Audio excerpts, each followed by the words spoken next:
Olá, pessoal. Muito bom poder estar aqui nesse vídeo gravado juntamente com o Eric Tavares, do Rio de Janeiro, que aceitou o nosso convite para uma exposição, para que ele possa trazer um princípio fundamental, né, da doutrina espírita, um dos princípios fundamentais que é importante ser entendido, conhecido em verdade, porque ainda nem é tão conhecido no movimento espírita do Brasil, conhecer, compreender, para melhor a gente poder dialogar sobre esse tema, né? Pois que isso está relacionado com tudo que nós vamos poder imaginar aqui, desde fenômenos à matéria tangível como nós conhecemos, né? E, Eric, então eu já quero agradecê-lo por ter aceitado o convite e pedir a você, galera, que divulgue esse vídeo em seus contatos, em suas redes sociais, para que ele possa ter um maior alcance aí, tá bom? E desde já desejamos a todos aí boas festas, que esse final de ano seja muito recheado de muita saúde, muita paz, muita prosperidade. É um vídeo gravado, como foi dito, é um prosa espírita especial, uma série de vídeos que vai ao ar a partir do dia 19, data no qual, a partir do 19, que nós entramos em recesso com nossos estudos do canal. Eric, mais uma vez, passa a bola para você. Seja bem-vindo, meu irmão. Oi, Lauro. Muito obrigado.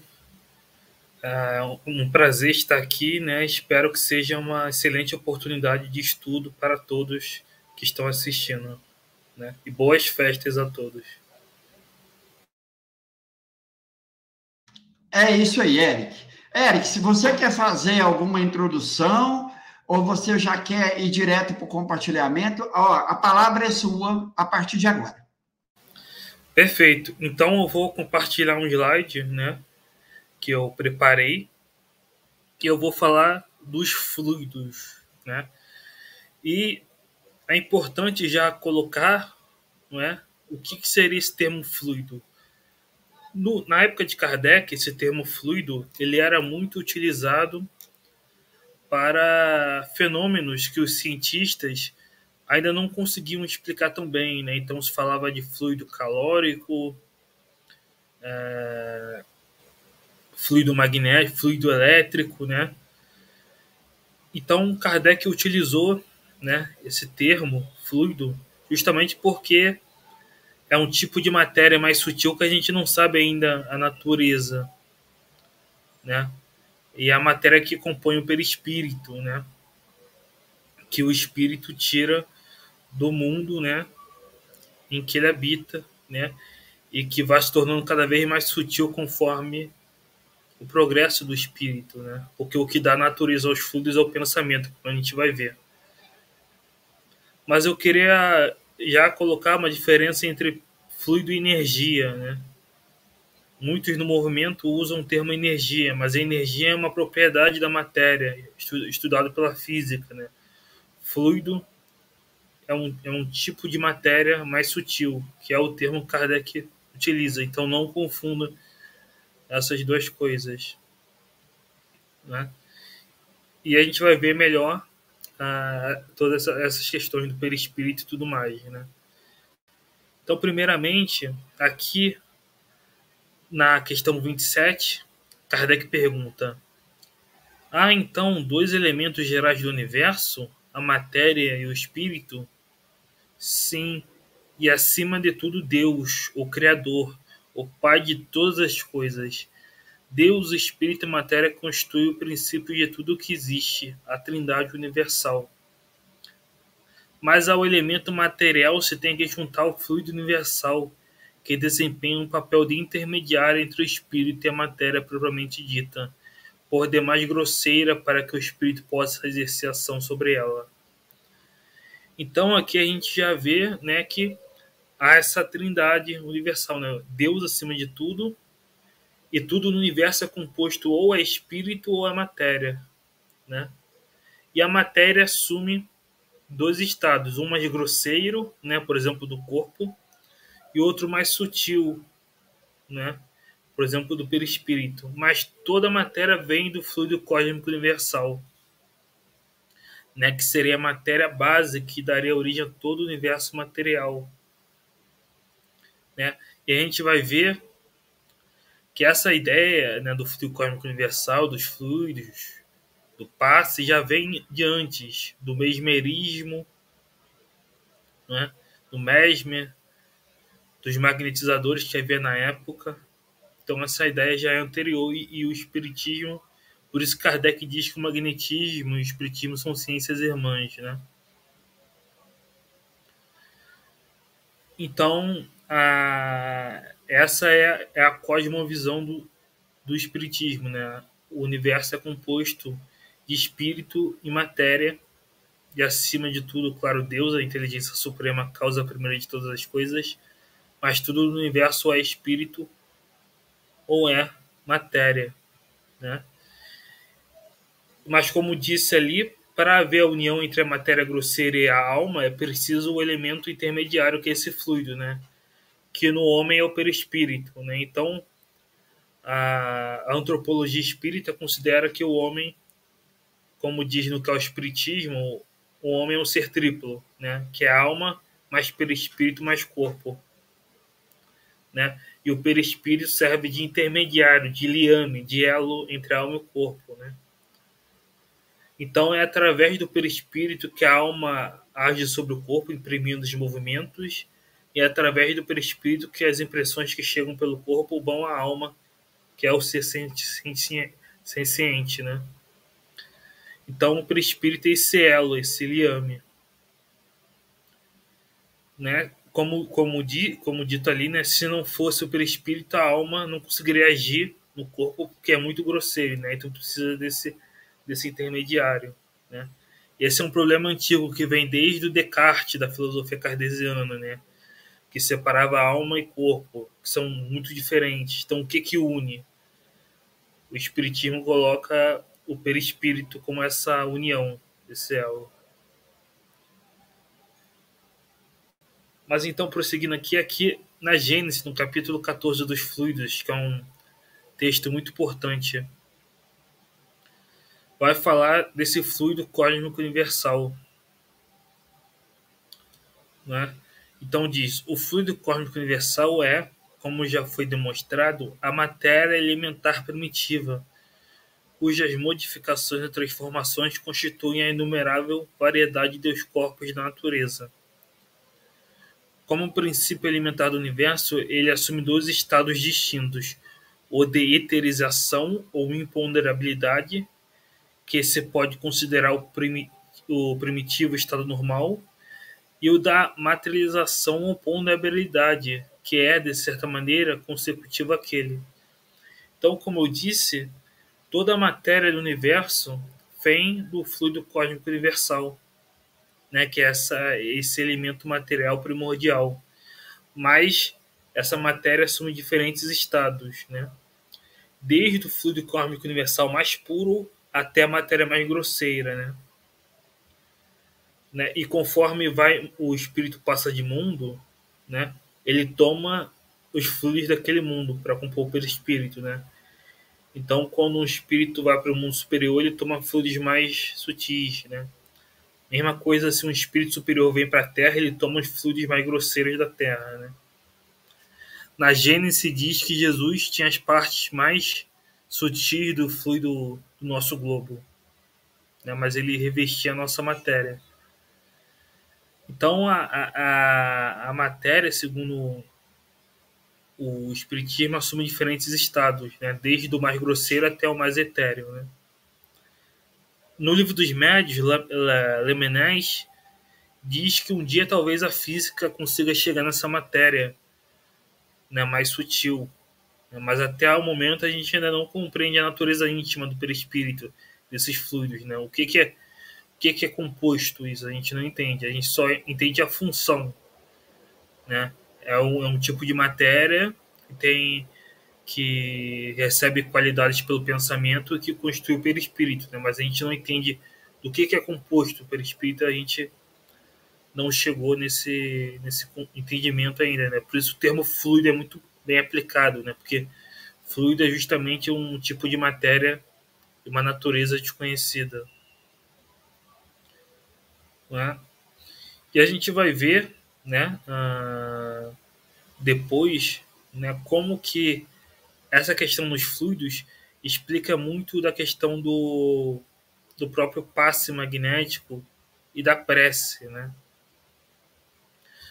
Como eu disse antes do Kardec, os magnetizadores já utilizavam esse entendimento dos fluidos, né?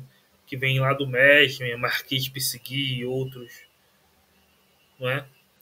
Então, quando, por exemplo, você recebe um passe, aquilo é uma transmissão de fluidos, né? Do magnetismo animal, né? Que é diferente do magnetismo mineral que é estudado pela física. Né? Não tem nada a ver com o magnetismo dos ímãs. Né? É o magnetismo animal, que é essa animal aqui no sentido de ânima, né? De animar, né? Que dá, que tem a ver com a vida. Então, essa técnica do passe já era utilizada e tinha a ver com essa questão dos fluidos, né? E é assim que os maquinalizadores, né, através do pensamento da vontade, como a gente vai ver, colocavam as pessoas no estado cataléptico, curavam através do passe, né? E também a prece também ela se explica através desse fluido, né? Então, como a gente se comunica com o nosso anjo da guarda?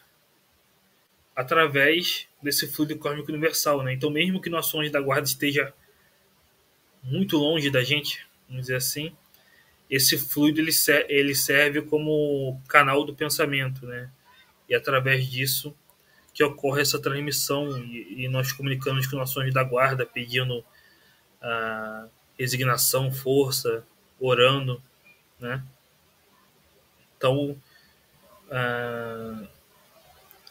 Kardec até chega a usar uma analogia, né? Da mesma forma que o ar transmite o som, né? Esse fluido transmite o pensamento, né? É através do fluido que também ocorre aquele fenômeno que Kardec chama de telegrafia do pensamento.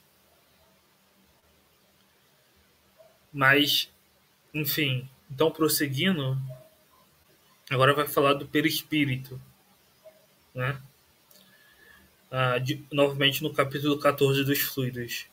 O perispírito, o corpo fluídico dos espíritos, é um dos mais importantes produtos do fluido cósmico. É uma condensação desse fluido em torno de um foco de inteligência ou alma. Já vimos que também o corpo carnal tem seu princípio de origem nesse mesmo fluido condensado e transformado em matéria tangível. Então, o perispírito também é produto do fluido cósmico universal, da mesma forma que o corpo, né? Toda a matéria é fruto desse fluido. Só que no perispírito ele está num estado mais sutil, né? Como diz aí, no perispírito a transformação molecular se opera diferentemente, porquanto o fluido conserva sua imponderabilidade e suas qualidades etéreas. O corpo perispirítico e o corpo carnal têm, pois, origem no mesmo elemento primitivo. Ambos são matéria, ainda que em dois estados diferentes. Né? Então, ambos são matéria, mas em estados diferentes. Né? Como a gente vai ver, né? embora Kardec chame o perispírito de corpo, né? O perispírito não tem órgãos, né? Como o corpo físico. Né? Por isso o espírito não dorme, não come, não bebe, enfim. E também a memória não está no perispírito, né? Porque os fluidos do perispírito mudam o tempo todo. Se a memória estivesse no perispírito, perderia, né, esse progresso. Né? Então, contraria o princípio da não retrogradação. Então, a memória, as qualidades intelectuais estão todas na alma, né? A vontade, o pensamento. Né? O perispírito é só um instrumento, né? Que o espírito se serve. Né? Quando a gente está encarnado, a gente tem o perispírito e o corpo físico, né? A morte é o fim do corpo físico, né? E aí o espírito se despoja desse corpo físico, né? Gradualmente, né? Passa pelo período de perturbação, mas conserva seu corpo fluídico, o perispírito, né? E aí ele percebe por todo o perispírito, não mais por uma parte circunscrita, né? As percepções se tornam gerais.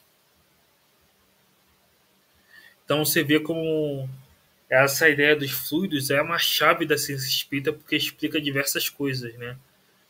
Tanto o passe quanto o magnetismo, a prece, né? Os próprios fenômenos mediúnicos, né? Se explicam através dos fluidos, né? Pela combinação dos fluidos que o médium emite, junto com os fluidos do espírito, né? Por exemplo, nos fenômenos das mesas girantes, anima aquela mesa, dá uma vida fictícia e faz ela se mover, né? Então, tudo na ciência espírita tem essa chave nos fluidos. Então, por isso que é importante estudar essa questão fluídica dos fluidos, né? E, novamente, né, como eu havia dito, é importante distinguir fluido de energia, né? Muita gente no movimento utiliza a palavra energia como sinônimo de fluido, né? O que não faz sentido, porque energia, na própria física, né? É uma propriedade da matéria, e o fluido é um tipo de matéria, né? Então são coisas distintas, né? E é importante lembrar que fluido, na época de Kardec, né, era bem mais abrangente, né? Falava de fluido calórico, fluido elétrico, né? Hoje em dia, fluidos se refere mais a líquidos ou gases na física, né? Mas naquela época, por isso que a gente tem que ir para a ciência do século XIX, né? Estudar esse contexto. Na época, você tinha esse fluido como esse termo para esses fenômenos que ainda não se compreendiam tão bem, né? Mas então, né, prosseguindo, aqui Eric, antes de você avançar, você me permite, você tratou do perispírito agora há pouco. Quando o espírito ele sai de um mundo para outro, do mundo inferior para o mundo superior, nesse momento em que ele está transitando em direção a esse mundo, em algum momento ele está despojado do perispírito ou não? Como que se dá esse processo? Ou ele está sempre envolvido por esses fluidos, né? Esse envoltório perispiritual? Ele está sempre envolvido, né? Não existe espírito sem perispírito, nem perispírito sem espírito, né? Porque o espírito sem perispírito não perceberia nada, né? Porque é através do perispírito que ele recebe as impressões externas e se comunica com o mundo exterior, né? Essa troca, né, que acontece, vamos dizer assim, Kardec diz que é na velocidade de um relâmpago, né? Então é algo, na verdade, instantâneo, né? É isso que ele quer dizer, que os espíritos querem dizer. Então, Eric, seria racional pensar assim, bom, como os espíritos vão dizer em O Livro dos Espíritos que não há o vácuo no universo, então não tem o vazio, tudo é preenchido por essa matéria, que Kardec aqui na Gênesis, né, no capítulo 14 que você está colocando aqui, vai chamar de uma matéria espiritual, fluido espiritual, mas entendendo que não é espiritual no sentido que nós conhecemos, porque ela está intrinsecamente ligada ao mundo espiritual, né, uma matéria mais sutil, essa matéria alimentar. Como não há o vazio, então é racional pensar assim, o espírito está sempre mergulhado nesse fluido. E por ele estar mergulhado nesse fluido, e o pensamento é constante, ele cria, né, ele elabora, por assim dizer, em torno de si, esse aqui também usando uma expressão, e você lembrou lá atrás, corpo espiritual no sentido muito mais poético, uma licença poética. É um envoltório, né, Eric, para ser melhor expressado aqui. Então, é racional pensar isso. Então, o espírito está sempre mergulhado no fluido universal. Ou dizer assim, tudo está mergulhado no fluido universal. É assertivo pensar assim? Exato. O espírito está sempre acompanhado desses fluidos, né? E quando os fluidos estão em torno do foco inteligente, que é a alma, aí ganha o nome de perispírito, né? Que perispírito quer dizer justamente isso. Peri quer dizer em torno, né? Daí vem perímetro. Então, perispírito é em torno do espírito, né? Então, quando esses fluidos estão em torno do espírito, ganha esse nome perispírito.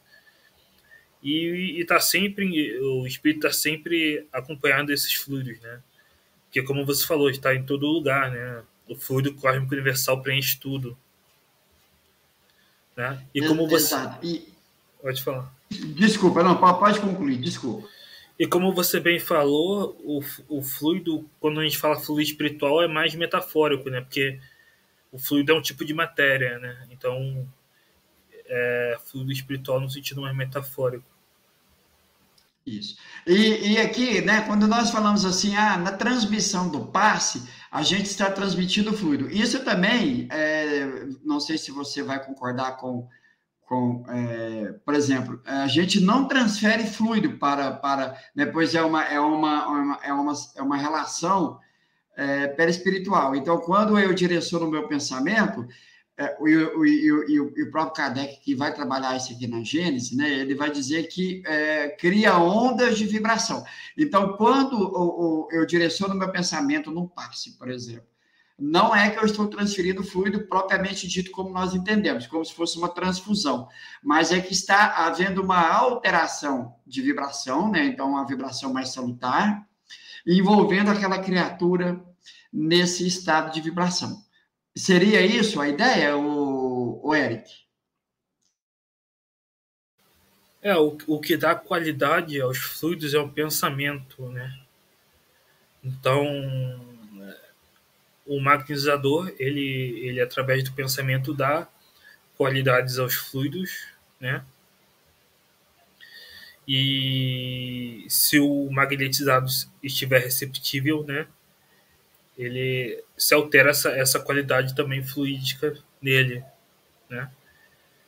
Mas isso são tudo, normalmente quando a gente fala assim, são tudo metáforas, né? Porque a gente é um tipo de matéria que a gente não tem contato a natureza física dela, né? Mas enfim, então indo para o outro ponto aqui, eu queria falar da prece, né? Que eu já mencionei, mas é importante isso, né? Como a prece, muita gente fala que a prece é um ato puramente religioso no sentido dogmático, mas a prece ela é explicada pela ciência espírita, né, através dos fluidos, né? Então, como eu disse, o que dá qualidade aos fluidos é o pensamento, né? Então, um bom pensamento dá uma boa qualidade aos fluidos, um mau pensamento dá uma má qualidade aos fluidos, né? Então, quando você tem uma prece, né, com bons pensamentos, isso dá boa qualidade aos fluidos, né? E é através dos fluidos que você se comunica, né, com o seu anjo da guarda, né? É interessante essa questão, por exemplo, da qualidade dos fluidos quando a gente vê as doenças psicossomáticas, né? Então, muitas vezes, maus pensamentos geram maus fluidos e isso interfere no organismo, né? Por isso que vem essas doenças psicossomáticas, que do psicológico afeta o físico, né? Então, é interessante notar essa questão, né? Mas, enfim, lendo essa questão, que está lá na lei de adoração, qual o caráter geral da prece? A prece é um ato de adoração. Orar a Deus é pensar nele, é aproximar-se dele, é pôr-se em comunicação com ele. Há três coisas que podemos propor por meio da prece: louvar, pedir e agradecer, né? Então podemos louvar, né, exaltar a figura de Deus, pedir, né, E agradecer sempre podemos agradecer, né, pela vida, por tudo. Sempre há algo que agradecer, né? Mesmo nas dificuldades servem para o nosso crescimento, né? Mas a prece também se explica através dessa questão fluídica, né? E a gente vai ver depois, né? Como que através do pensamento, né, há essas criações fluídicas no mundo espiritual, né? Mas que são criações temporárias, né? Mas o espírito ele cria no mundo espiritual através do pensamento, né? Agindo pela vontade nesses fluidos, né? E através do pensamento o espírito pode dar diversas qualidades aos fluidos, né? De cura, de, de um tratamento, né, terapêutico, enfim, né? Na Gênesis se fala que há o magnetismo espiritual, né? Por exemplo, o nosso anjo da guarda agindo em nós, o magnetismo semi-humano, né? Que é a mistura dos fluidos do magnetizador com os fluidos do espírito, né? É o que normalmente acontece, né? E é o que a gente deve buscar, né? Porque a gente deve, quando a gente aplica o passo, a gente deve pensar em receber esse auxílio também do mundo espiritual, né? Então mistura os fluidos do magnetizador com os fluidos do espírito, né? O semi-espiritual, vamos dizer assim. Mas então, prosseguindo aqui, aqui vai falar, a gente vai para a Revista Espírita, né? E a Revista Espírita, eu sempre gosto de lembrar, tem muitas questões sempre úteis, né? Então, por isso que é importante sempre recorrer à Revista Espírita, que é uma obra que ainda deve ser mais estudada no movimento, né?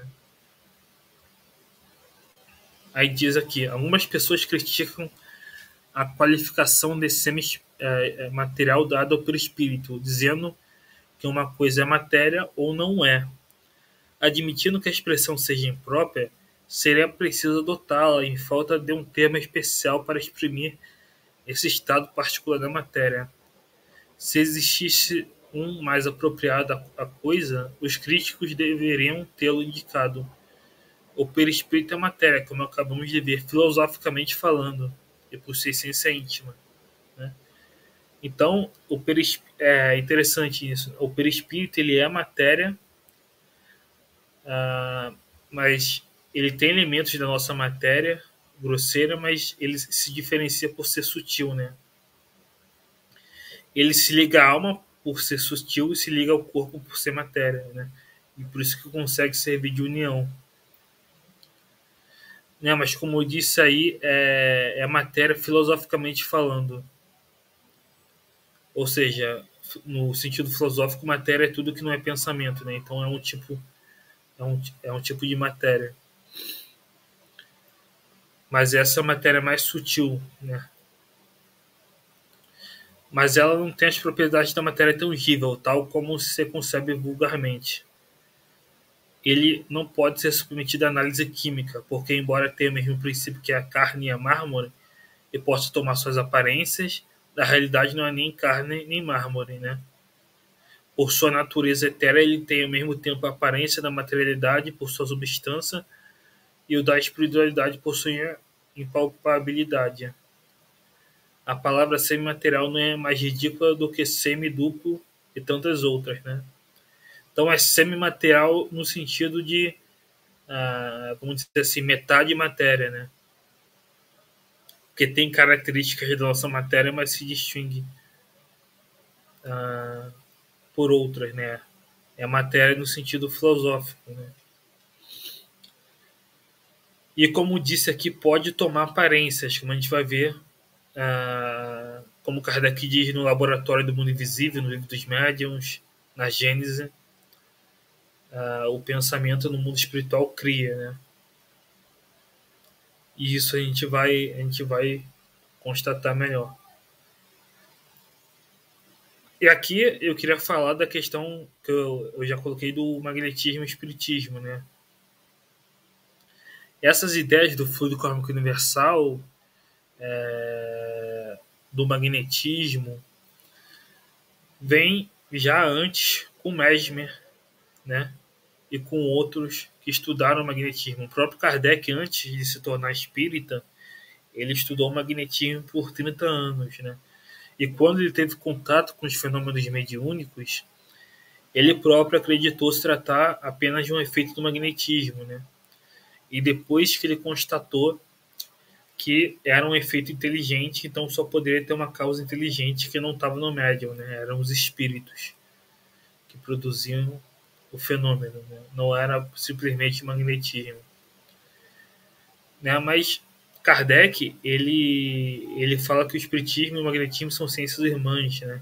Na verdade, o magnetismo é uma subciência dentro do espiritismo, né? Hoje em dia, né, o magnetismo deu origem à hipnoterapia, à hipnose, né, que se acredita ser puramente sugestão verbal, né, mas para os magnetistas, né, lembrando a diferença, né, magnetista é aquele que acredita na teoria, magnetizador é aquele que pratica, né. Lá no vocabulário espírita tem essa distinção. Então, para os magnetistas, não é puramente sugestão verbal, né? Há um elemento fluídico, né?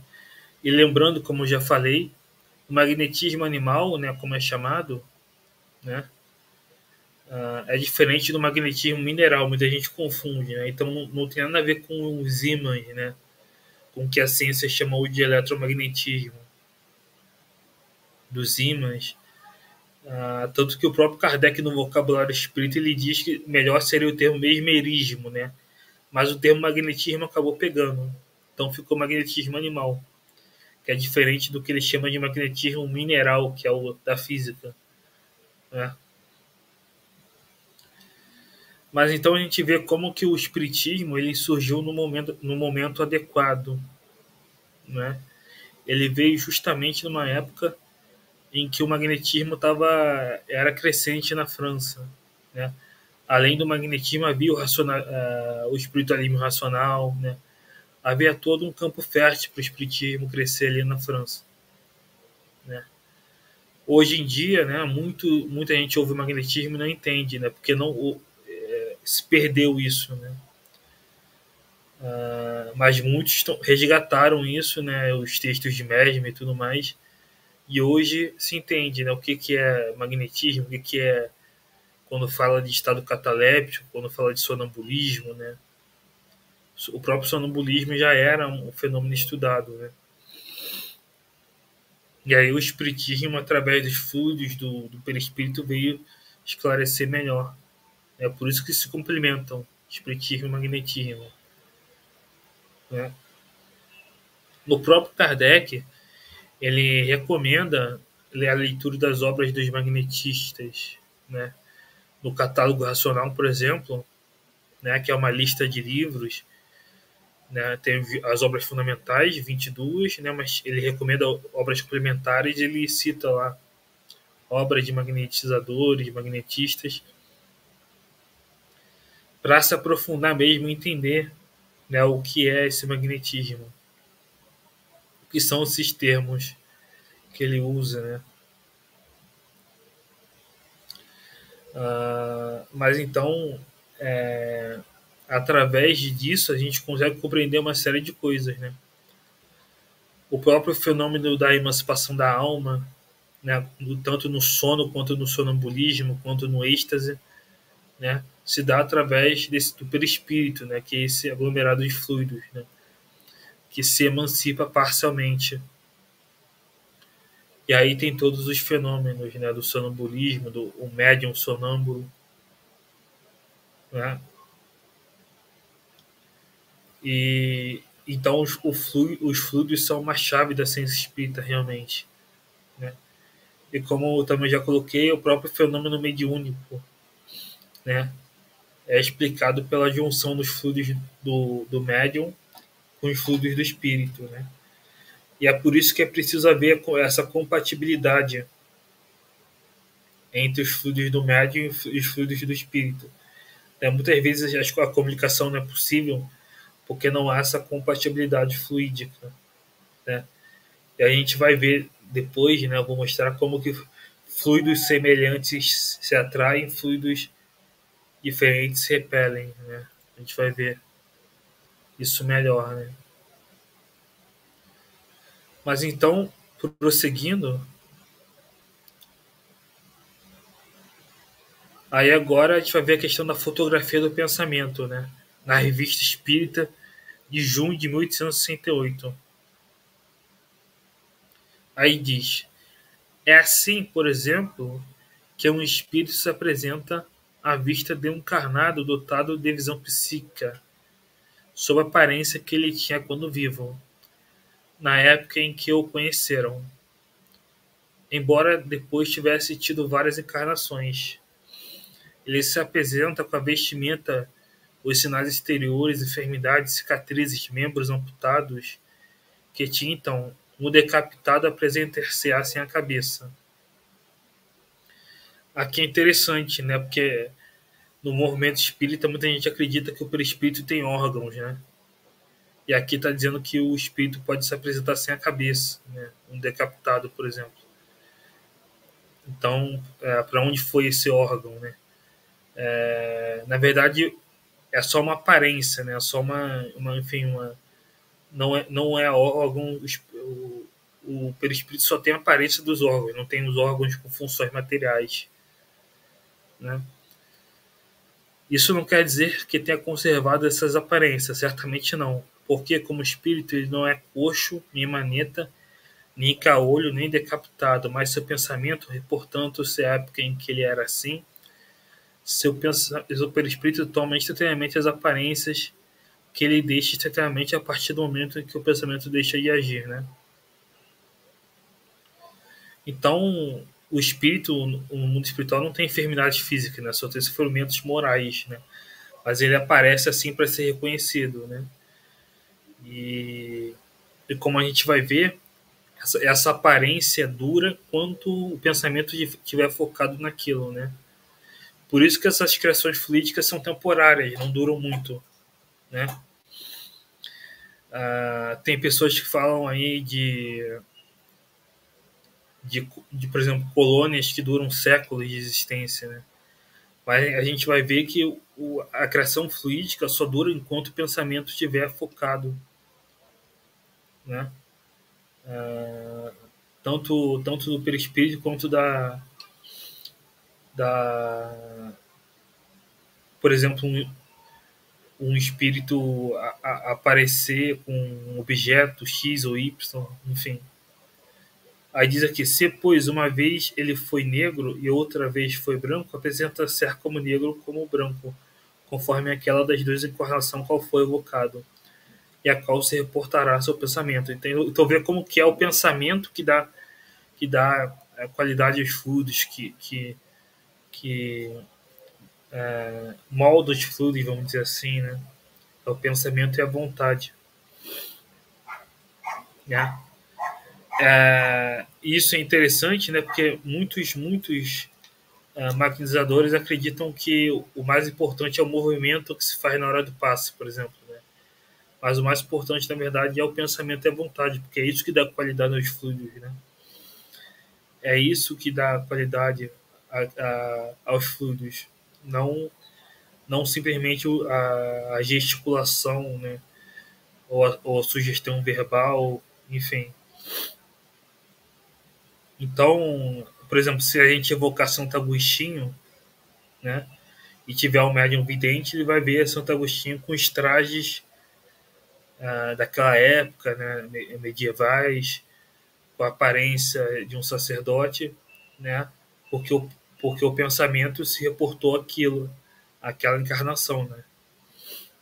É isso que está dizendo. Da mesma forma que se a gente evocar um espírito que foi decapitado, como diz aí, vai aparecer decapitado, mas não quer dizer que o espírito seja assim, né? É uma aparência que o pensamento cria. Aí, lá também na fotografia do pensamento, né?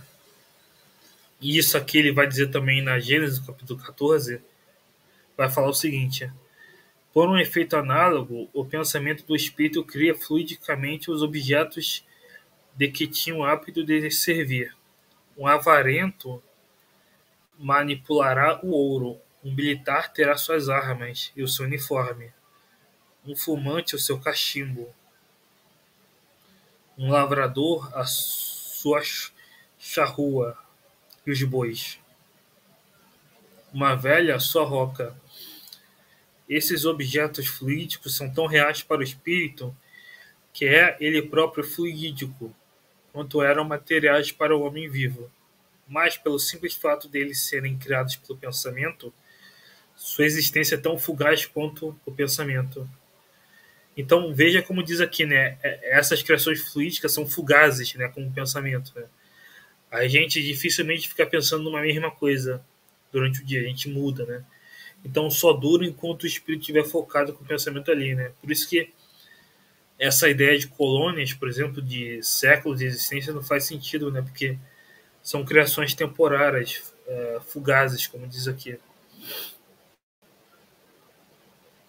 Né? Mas então é o pensamento, né? Através dessa fotografia do pensamento que cria essas criações, essas criações fluídicas, né? Mas essas criações fluídicas não têm uma função material para o espírito, né? O espírito não vai criar uma casa para tu dormir, beber, comer, né? Porque o perispírito não tem órgãos, não precisa disso, né?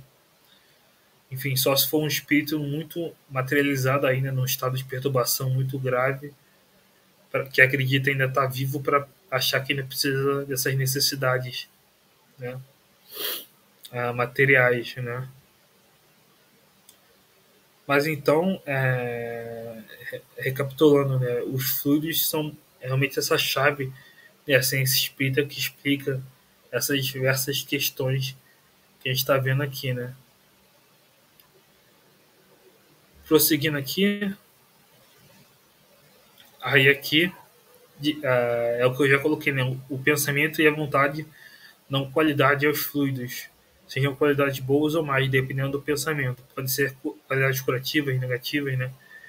Então, o que dá qualidade, realmente, aos fluidos é o pensamento e a vontade, né, direcionadas. Né? Então, por isso que, por exemplo, Kardec, na Revista Espírita, diz que não é prudente tomar passe de qualquer pessoa, né? Por exemplo, se o magnetizador estiver num momento ruim ou com alguma enfermidade, pode haver alguma influência negativa, né? Então, porque o pensamento vai dar essas qualidades ao fluido, né? Então, tem que se ter em consciência isso, né? Então, o pensamento é realmente o que dá essa qualidade aos fluidos, é o pensamento e a vontade que são qualidades da alma, né? Por isso que quanto mais o espírito progride, mais sutil é o perispírito, né? E conforme ele muda de mundo, mais sutil ele toma os fluidos daquele mundo, né? Mas, se for um mundo mais elevado, vai ser fluidos mais sutis ainda, né? Então, é importante ter essa consciência. Como eu falei, muitos magnetizadores acreditam que o que dá qualidade aos fluidos é o movimento, né? X ou Y, um gesto, né? Mas não, o que realmente mais importa, por exemplo, no passe, no magnetismo, é o pensamento, é o bom pensamento, é a prece, é o amor colocado ali. É isso que vai influenciar mais particularmente, né? Mas é o que vai dar maior força, né? Então, essa noção dos fluidos é muito importante para compreender, né, toda a ciência espírita, o passe, o magnetismo, a prece, né? E prosseguindo aqui, agora no que é o Espiritismo, né, que é uma obra que Kardec recomenda aos neófitos, e lá na terceira parte do que é o Espiritismo, é parecido com o Livro dos Espíritos, que tem perguntas e respostas, né? E lá tem, na questão 125, tem essa pergunta bem interessante, né? Qual a causa das simpatias e antipatias que se manifestam entre pessoas que se veem pela primeira vez, né? Então, às vezes tem uma pessoa que se vê pela primeira vez e tem uma antipatia, né? Aí diz, né? Meu santo não bateu com a outra pessoa. Ou cria uma simpatia automática, né? Se vê e já tem uma simpatia. Qual a causa disso? É o que Kardec está perguntando nos espíritos. Aí vai dar o primeiro motivo. São quase sempre entes que se conheceram e algumas vezes se amaram em uma existência anterior. E que, encontrando-se nessa, são atraídos um para o outro. As antipatias instintivas provêm também, muitas vezes, de relações anteriores. Então, pode ser, né, questões de vidas passadas, existências passadas, né? Às vezes uma inimizade de uma vida passada ou uma amizade de uma vida passada, por isso que tem essa impressão, né? Mas aí o que eu quero chamar mais atenção é o segundo fator que Kardec coloca aqui, que tem a ver com os fluidos. Esses dois sentimentos podem ainda ter outra causa. O perispírito irradia ao redor do corpo, né? Formando uma espécie de atmosfera impregnada das qualidades boas ou mais do espírito encarnado, né? Então, a gente tem que ter essa noção. O perispírito não fica fechado no corpo, né? Ele irradia ao redor, forma essa atmosfera fluídica, né? Aí diz, duas pessoas que se encontram experimentam pelo contato desses fluidos a impressão sensitiva, a impressão que pode ser agradável ou desagradável. Os fluidos tendem a confundir-se ou repelir-se, segundo sua natureza semelhante ou dessemelhante. Então, o que eu tinha dito, né? Então, duas pessoas com fluido parecido, né? Vamos dizer assim, duas pessoas com bons fluidos vão se atrair. Né? Duas pessoas com maus fluidos também vão se atrair. Agora, uma pessoa, por exemplo, uma pessoa com bons fluidos e outra pessoa com mais fluidos vai se repelir, né? Isso tem influência também na mediunidade, né? Porque, por exemplo, às vezes um médium não consegue se comunicar com o espírito e outro sim, né? Porque tem uma semelhança fluídica. Né? Então, essa questão fluídica é bem importante até na mediunidade. Por isso que na sociedade parisiense, às vezes você tinha um médium específico para Santo Agostinho, um médium específico para Erasto, um médium específico para o Espírito da Verdade, porque tinha essa afinidade fluídica, né? Aí diz, é assim que se pode explicar o fenômeno da transmissão do pensamento. Pelo contato desses fluidos, duas almas, de algum modo, leiam uma na outra. Elas se adivinham e se compreendem, sem se falarem, né? Aqui é a telegrafia do pensamento, né? Que depois recebeu o nome de telepatia, enfim. É pelos fluidos também que há essa conexão. Mas você vê como a questão dos fluidos explica diversas questões, né? Que acontece, né, na vida material, né? Até essa questão, né, por exemplo, de duas pessoas que se encontram pela primeira vez têm uma sensação agradável ou desagradável. Também pode ser uma questão fluídica, né? Então ver como os fluidos estão na chave de tudo, né? Realmente. Aí aqui no livro dos médiuns vai falar do perispírito.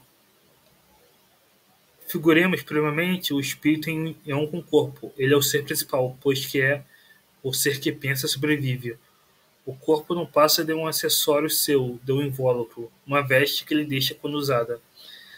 Além desse invólucro material, tem o espírito um segundo semimaterial que liga ao primeiro. Por ocasião da morte, despoja-se deste, porém não do outro, que damos o nome de perispírito. Esse invólucro semimaterial, que tem a forma humana, constitui para o espírito um corpo fluídico, vaporoso, mas que, pelo fato de não ser invisível no seu estado normal, não deixa de ter algumas propriedades da matéria. Então a morte é justamente o espírito se despojando nesse corpo material, que é como uma veste que já está usada, né? Quando os órgãos não param de funcionar, o princípio vital não consegue mais animar. Aí se despoja, mas continua com esse invólucro fluídico, que é o perispírito, né? Que está sempre unido. Né? E que tem a aparência humana, mas é só uma aparência, né? Não tem os órgãos. Né? E aí o perispírito, o espírito percebe através de todo o perispírito, né? Não mais de uma parte. Quando a gente está aqui encarnado, a gente vê pelos olhos, por exemplo. O espírito não, ele percebe por todo o perispírito, né? As percepções se tornam gerais. E aqui, finalizando na questão 30 do Livro dos Espíritos, se pergunta: a matéria é formada de um só ou tem muitos elementos? De um só elemento primitivo. Os corpos que considerais simples não são verdadeiros elementos. São transformações da matéria primitiva, né? Então, aqui já falavam, né, que os corpos que eles consideravam os corpos primitivos não eram, né? E hoje a ciência já descobriu, né? Antes achavam que o átomo era a matéria indivisível, né? Aí depois se descobriu mais coisas. Quarks, gluons, enfim. Mas ainda não se chegou nessa matéria primitiva, né? Que é esse elemento primordial, que é o que dá base a toda a matéria, né? Enfim, que é o fluido cósmico universal. Mas então é isso que eu queria trazer, né? Então é importante essa compreensão dos fluidos, né? Como chave para explicar a ciência espírita, né? E lembrando, né? Não se pode confundir fluido com energia. Fluido é um tipo de matéria e energia é uma propriedade na matéria. São coisas distintas, né? Mas, enfim, o fluido é uma chave essencial para explicar os diversos fenômenos, inclusive, como eu disse, a mediunidade, né? Pela junção dos fluidos do médium e do espírito. Mas, enfim, é isso que eu queria trazer. Muito obrigado, Lauro. E espero que tenha sido um estudo proveitoso. Muito obrigado a todos.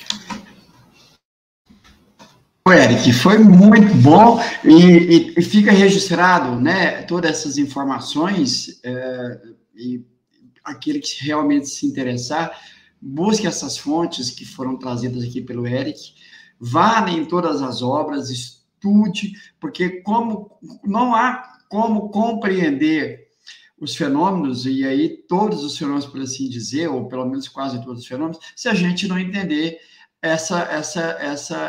esse princípio que é os fluidos. Pois que, como o Eric disse, os espíritos vão responder isso no Livro dos Espíritos, é a chave de uma imensidão de problemas até então insolúveis. Então, conhecendo, né, Eric, essas leis, de acordo com a doutrina espírita, a gente avança nesse campo das ideias em todos os setores. Na mediunidade, enquanto no passe, enquanto nos fenômenos de efeitos físicos, as aparições, as aparições tangíveis, enfim, as doenças, e você citou, né, as doenças psicossomáticas, que quando a psicologia, quando os médicos entenderem isso e passarem a orientar os seus pacientes na mudança de pensamento, de hábitos alimentares, do exercício, e isso já era recomendado por Mesmer, viu, Érica? Não sei se você tem esse conhecimento. Mesmer, além de tratar os seus pacientes com magnetismo, ele ainda orientava essa galera, os seus pacientes, a mudanças de hábitos, para que pudesse obter um resultado mais eficiente. Mas, Eric, deixo aqui também o meu sentimento de gratidão a você por esse estudo. E é isso aí, pessoal. Eric, vou passar para você fazer suas considerações finais, se você quiser. E, mais uma vez, desejando a você e família, Eric, boas festas aí, que o ano de 2023 ele chegue com força total aí, em todos os sentidos, e que a gente possa perseverar no nosso estudo. E se você quiser falar um pouquinho do seu canal, fique à vontade, Eric. Mais uma vez, obrigado, passo para você. Muito obrigado, Laura. Obrigado a todos. Boas festas, né? E Meu canal é o Espiritismo em Kardec, né? Eu faço diversos estudos lá, focado em Kardec mesmo, a Revista Espírita, entrevistas, enfim. Vão lá, se inscrevam, e é isso. Muito obrigado mais uma vez. Foi um excelente estudo.